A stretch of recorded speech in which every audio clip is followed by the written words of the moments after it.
you're doing your pitch, you're doing your presentation, and then whoa, I'm Both. sensing it's not working. I need to swap it out very quickly here. Yeah, it's both, really. I mean, there's the micro macro. So one of my greatest aha moments, Fong, that I ever had. So here's what a lot of people really like me for is the tactical stuff, which I totally understand. Mhm. Tactics are easy to get and implement immediately.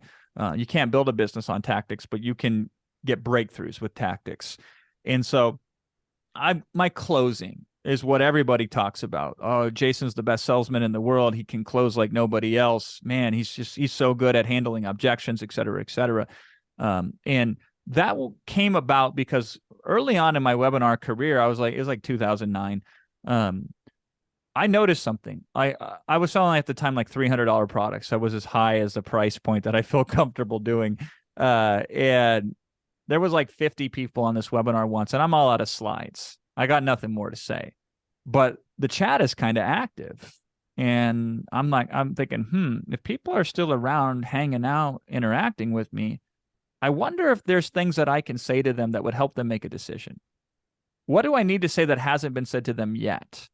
So I started messing around.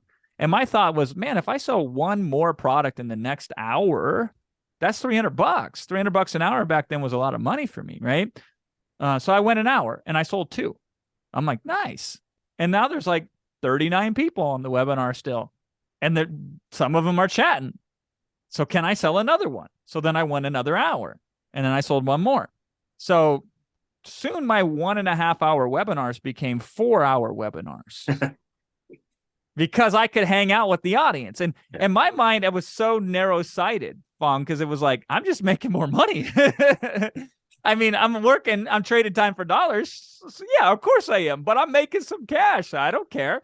What I didn't realize was I was learning more about how people make decisions, both in my market and in general. And I also started then to develop communication strategies that allowed me to not only know how to close more, but then how to frame things at a higher level. So I don't get this pushback that I would get. I could destroy these objections. I could collapse them.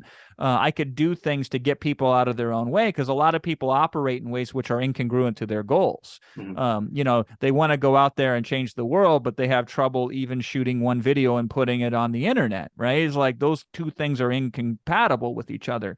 They want to make a lot of money, but everybody in their family told them that all rich people are evil. So they're conflicted, right? And so I have to help people reconcile these incongruences and so that they're not at war with themselves, first of all. And second of all, so they can make clarity. Like most people left on their own devices, they're going to take the path of least resistance and they're going to play towards the safest outcome in the short term. Right. So the safest outcome in the short term is always do nothing, not buy, not take a chance, not risk a single thing. But if you repeat that over a long period of time, it's catastrophic. Right. And so we have to help them square up this tendency to do nothing, which is the easiest thing in the world and the safest thing in the short term, with the things they need to grow. So risk is involved. How do they make a decision that's best for them? That's ultimately what we do here.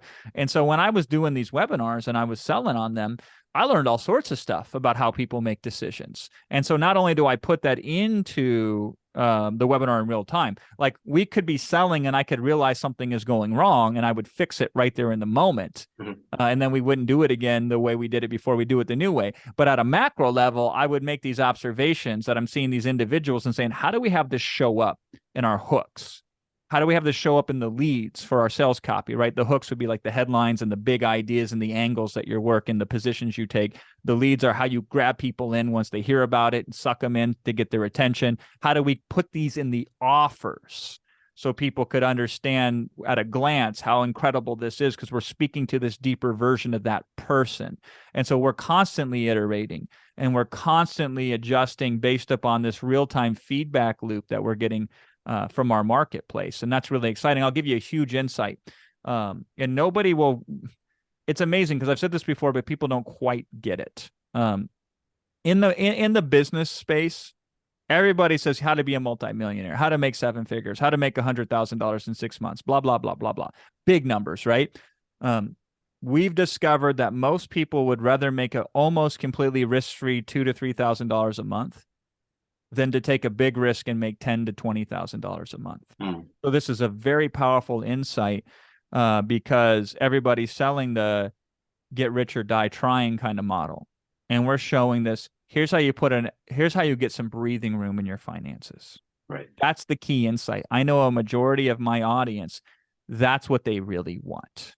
They want just a little bit more breathing room. Now, how would you use a music box as a metaphor for success? Ooh, that's a good one. So there are not many notes in music, right? And in scales, there's even less notes. So it's like 7 notes, A, B, C, D, E, F, G.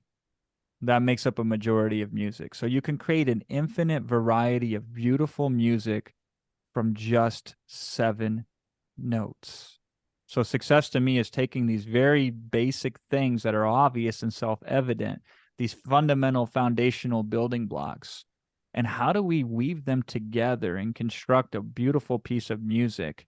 Because we have an infinite variety of ways that we can be creative with them. So out of the few, it's the infinite and the beauty of the purity of those few key elements.